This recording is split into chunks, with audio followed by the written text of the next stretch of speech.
4월 10일 오늘의 중국입니다. 미 상원 외교위원회가 중국에 대항하고 타이완과의 관계를 강화하는 법안 Strategic Competition Act of 2021을 제출하였습니다. 이 법안은 인권을 촉진하고 안전과 투자를 제공하며 가짜 뉴스를 공격하여 미국의 중국에 대한 대항 능력을 높이고 타이완과의 관계를 강화하는 것입니다. 상원은 오늘 14일 회의를 열어 법안을 심의할 예정입니다. 최근 중국의 식량 관련 보도가 이어지는 가운데 어제에 이어 다시 식량 유통 관리 조례에 대하여 신화사가 보도했습니다. 내용인즉슨 식량 안보 당정 동책이 처음으로 행정법규에 명시됐다는 것입니다. 식량 안보 문제가 발생하면 공산당과 정부가 모두 책임을 져야 한다는 뜻입니다. 개정 조례는 식량 안보는 당정 동책, 쌀포대는 성장 책임이며 서기도 책임 이라는 당 중앙의 요구대로 각 성, 자치구, 직할시는 식량 안전에 대해 당정 동책, 식량 안전 성장 책임제를 정비하고 행정구역별 식량 안전 보장 주체 책임 등을 명시했다고 합니다. 또한 관련 직책인 양곡 유통 감독 직책도 더욱 명확하게 세분화했다는 것입니다. 홍콩 사람들의 비엔오 비자 신청이 예상을 훨씬 넘는 양으로 밝혀졌습니다. 비엔오 비자는 올해 초부터 3월 19일까지 신청을 받았는데 이미 약 2만 7천 건의 비자 신청이 접수되었습니다. 비자를 얻는 데 성공할 경우 직계 존비속을 동반하여 영국에 갈 수 있어서 사실상의 이민 신청자 수는 더 많은 것으로 보아야 합니다. 영국 정부는 이들 홍콩 사람들이 영국에 이민 올 때 지원하기 위하여 4,300만 파운드의 예산을 들여 주거, 취업, 교육 등을 지원할 것이라고 합니다.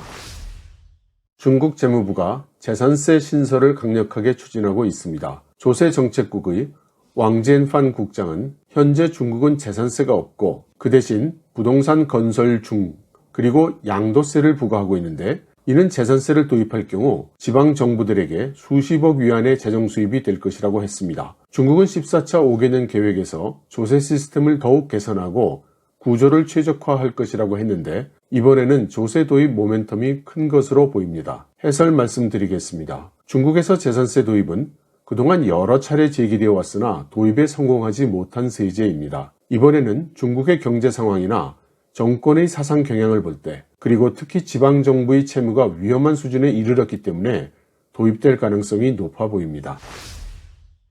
류허 부총리는 지난 목요일 금융안전개발위원회 회의에서 불법 활동에 대한 무관용을 요구하면서 규제 당국에게 금융기관의 주주 및 소유자에 대한 감독, 위험 집중, 연결 거래 및 데이터 신뢰성을 강화하라고 지시했습니다. 중국은 작년 경기 부양책으로 부채가 GDP의 280%에 이르렀으며 은행에서만 3조 달러의 불량 채권을 기록했습니다. 북경대 경제학과 교수 자오허핑은 중국이 리스크를 해결하기 위하여 지방금융기관들에 대해 체계적인 리뷰를 할 것이라고 말했습니다. 해설 말씀드리겠습니다. 중국은 새로운 은행법을 통해 이미 은행 파산 절차와 대주주 자격 강화를 했고 이어서 핀테크 기업의 임원에 대한 자격도 강화했습니다. 만성적인 지방은행들의 불량 채권에 대한 정리가 향후 진행될 것으로 보입니다.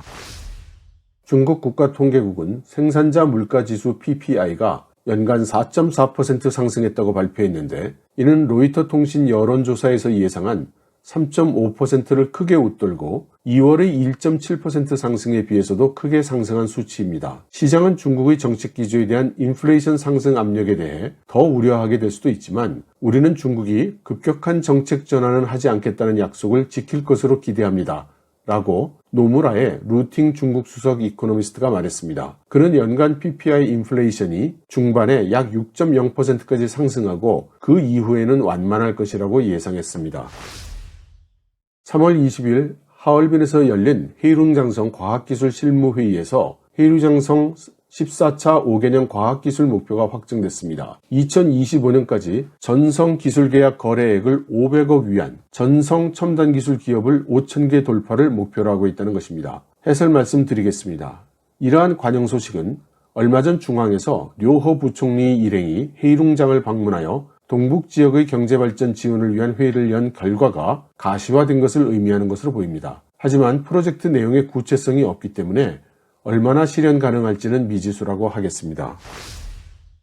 중국 정부가 출원한 지재권들을 보물로 만들려고 합니다. 그동안 중국이 기술 개발을 장려함에 따라 중국의 대학들은 미국보다도 더 많은 특허를 출원했습니다. 예를 들어 선전대학의 경우는 The University of California와 MIT에 이어 252건을 특허 출원해서 세계 제3위를 기록했습니다. 그러나 중국 정부의 발표에 따르면 중국 대학의 특허 중 상업화된 것은 8.4%에 불과합니다. 반면 미국의 경우는 40%에 달합니다. 중국 특허 전문가 엘리자베스 친 헤일에 의하면 과거에는 특허의 질이 부족했기 때문에 상업화는 제한적이었다고 합니다. 그리고 미국의 경우는 특허가 잘 상품화되어 있지만 중국은 비정형적인 것도 원인의 하나라고 합니다. 중국 정부는 이에 따라 중국이 지재권 대국이 될 수 있는 로드맵을 금년 말까지 제시할 예정이라고 합니다. 여러분, 좋은 하루 되십시오.